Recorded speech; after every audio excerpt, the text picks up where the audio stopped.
Hello everyone, welcome to the channel. আজি ভিডিওটোত বহুতে request কৰি আছিল মোক অসমীয়াৰ কাৰণে কিছুমান কমন এছে দিবলৈ, কমন ৰচনা দিবলৈ।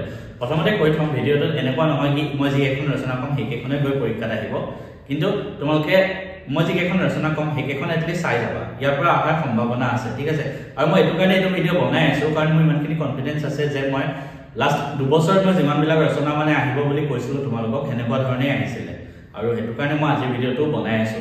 আৰু মই নিজেও মেট্ৰিকত 2015 চনত অসমে 98 মাৰ্কস পাবলৈ সক্ষম হৈছিল ভগৱানৰ কৃপাত আৰু নিজৰ কষ্টৰ ফলত। গতিকে মই গুটেই অসমৰ বিভিন্ন জিলাত হোৱা যিমানবিলাক টেষ্ট পেপাৰ আছে টেষ্ট পেপাৰবিলাক এনালাইসিস কৰিলো, কোড কেনেকুৱা ৰচনা আহিছে চাইছো। তাৰ উপৰি মই চালো যোৱা 20 বছৰ মানত অসমত যিমান মেট্ৰিকত যিমানবিলাক ৰচনা আহিছে সব ৰচনা ট্ৰেন্ডছ বিলাক চালো কেনেকুৱা ধৰণে আহি আছে, 2-3 বছৰ মূৰে কেনেকৈ আহি আছে। সো তাৰ পৰা বাছি পেলাই মই কেইখন ৰচনা লৈছো জানেনে? 6খন, ঠিক আছে? এই 6খন ৰচনা কোনবাই যদি পঢ়িছা বঢ়িয়া ৰিভিজন কৰি লবা, ভালদৰে লিখি লিখি প্ৰেক্টিস কৰি লবা। কোনবাই যদি এতিয়ালৈকে এই 6খন ৰচনাৰ এখন মানুহ যদি চোৱা নাই তোমালোকে কালেক্ট কৰিবলৈ চেষ্টা কৰা। ৰচনা ক'ৰ পৰা লিখিবা মই কৈ দিও, তোমালোকে কিতাপৰ পৰা লিখিবলৈ একদম লাষ্ট অপচন কিতাপ ৰাখা। তোমালোকে বিচাৰা আগতে ভাল ৰিজাল্ট কৰা কোনবা ষ্টুডেন্টৰ পৰা ৰচনা পোৱা যদি বিচাৰা, তাৰ উপৰি তোমালোকক স্কুলৰ টিচাৰেও দিব পাৰে, স্কুলৰ শিক্ষকেও ৰচনা তোমালোকক লিখি দিয়ে, সেইখিনিও পঢ়িব পাৰা। যদি কতো নোপোৱা লাষ্টত তুমি গৈ কিতাপত চাবা। কিতাপত চালে এনেকুৱা নহয় কি কিতাপত যেনেকৈ আছে এজিটিস উঠাই দিবা, কিছুমান নিজৰ পৰা লাইন এড কৰিবা ৰচনাত সদায়, তেতিয়া সেইটো বস্তু তোমালোকক সহায় কৰে আৰু মাৰ্কস পোৱা হেতুৱে সহায় কৰে। গতিকে বেছি দেৰি নকৰি ৰচনা কেইখন কৈ দিওঁ। প্ৰথমতে মই লিখিছো বিজ্ঞানৰ অৱদান।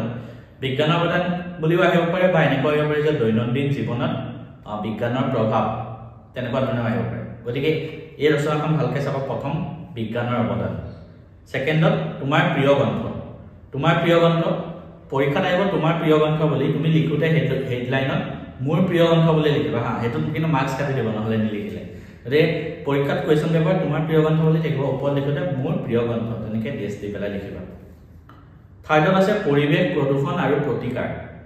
পৰিৱেশ প্ৰদূষণ আৰু প্ৰতিকাৰ ৰচনাখনো তোমালোকে য'ৰ পৰা চোৱা বিচাৰি ভালদৰে চাবা, কাৰণ এইটো এটা হট টপিক হয় এতিয়া মানে, কাৰণ এতিয়া যিহেতু বহুত প্ৰদূষণ হৈ গৈছে, ইণ্ডিয়াৰো এতিয়া যিমানবিলাক পাৰে ৰিনিউৱেবল এনাৰ্জিৰ ক্ষেত্ৰত ফোকাস কৰি আছে, কাৰ্বন নিউট্ৰেল দেশ বনাব গৈ আছে।